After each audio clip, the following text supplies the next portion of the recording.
ಕೊಳವೆ ಬಾವಿಗೆ ಬಿದ್ದ ಆಡು ಮರಿ ರಕ್ಷಿಸಿದ ಅಗ್ನಿಶಾಮಕ ಸಿಬ್ಬಂದಿಗಳು. ಗದಗ ಜಿಲ್ಲೆಯ ಶಿರಹಟ್ಟಿ ತಾಲೂಕಿನ ಹರಿಪುರ ಗ್ರಾಮದ ಸುರೇಶ್ ಔಳದ್ ಎಂಬುವರ ಜಮೀನಿನಲ್ಲಿ ಇರುವ ಕೊಳವೆ ಬಾವಿಗೆ ಆಡು ಮರಿಯೊಂದು ಬಿದ್ದು ಘಟನೆ ಮಂಗಳವಾರ ಬೆಳಗ್ಗೆ ಸಂಭವಿಸಿದೆ.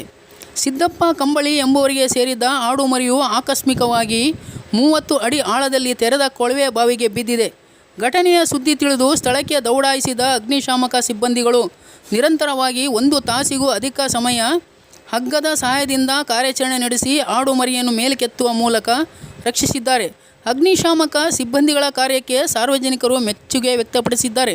ಈ ಸಂದರ್ಭದಲ್ಲಿ ಶಿರಹಟ್ಟಿ ಪಟ್ಟಣದ ಅಗ್ನಿಶಾಮಕ ಠಾಣೆಯ ಸಿಬ್ಬಂದಿಗಳು ಕಾರ್ಯಾಚರಣೆಯಲ್ಲಿ ಪಾಲ್ಗೊಂಡಿದ್ದರು.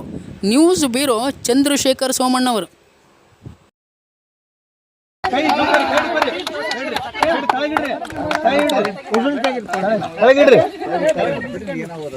ಇದು ನಿಮ್ಮ